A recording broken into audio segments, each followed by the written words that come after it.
कहते हैं कि सही दिशा और सही समय का ज्ञान ना हो तो उगता हुआ सूरज भी डूबता हुआ दिखता है। ये एक कहानी है बहुत पुरानी, तब की जब इंसान का धरती पर कोई वजूद नहीं था। इतनी पुरानी कि तब अभी धरती पर डायनासोर भी नहीं थे। उस वक्त करोड़ों साल पहले सिर्फ हमारी भावनाएं इस धरती पर बसती थी। सागर के बीच एक टापू था, एक आइलैंड, जहां ये सभी भावनाएं रहती थी, खुशी, उदासी, ज्ञान और सभी, जिनमें से एक प्रेम नामक भावना भी थी। एक दिन एक घोषणा हुई कि जिस टापू पर सभी भावनाएं रहती हैं वो डूबने वाला है। वो टापू उस गहरे सागर में समा जाएगा। ये सुनते ही मानो जैसे उस टापू पर हड़कंप सा मच गया। सभी भावनाएं जल्द से जल्द उस टापू को खाली कर देना चाहती थी। तो उन सभी भावनाओं ने नाव निकाली और निकल पड़ी उस सागर में, सोचते हुए कि देखते हैं आगे क्या होता है। प्रेम एक लौता था जो उस टापू पर रह गया। प्रेम उसी टापू पर रहना चाहता था जब तक वो टापू पूरी तरह से डूब नहीं जाता।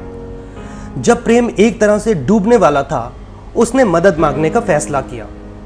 संपत्ति एक बहुत सुंदर नाव में पास से गुजर रही थी। तभी प्रेम ने आवाज लगाई और पूछा, संपत्ति, क्या तुम मुझे अपने साथ ले चलोगी?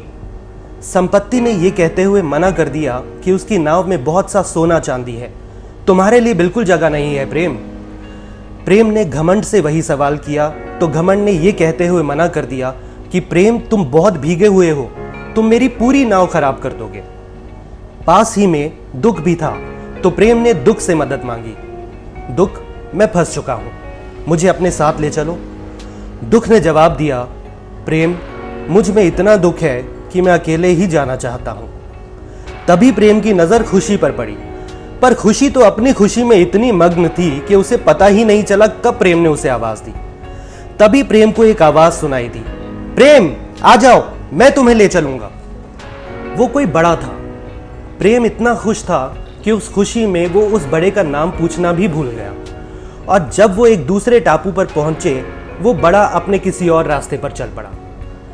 तभी प्रेम एक और बड़े ज्ञान की तरफ मुड़ा और उस बड़े का नाम पूछा जिसने उसकी मदद की थी। वो वक्त था। ज्ञान ने जवाब दिया, वक्त?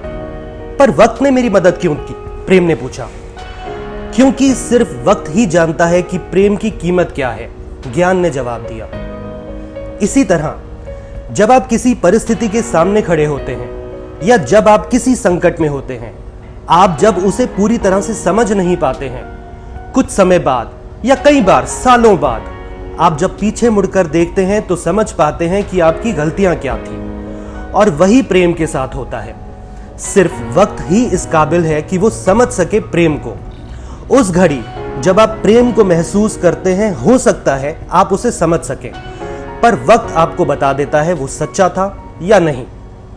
उम्मीद है इस कहानी से कुछ सीखकर, समझकर हम सब इसे अपनी जिंदगी में उतार सकें, ताकि वक्त रहते ही हम सही, गलत और प्रेम को समझ सकें।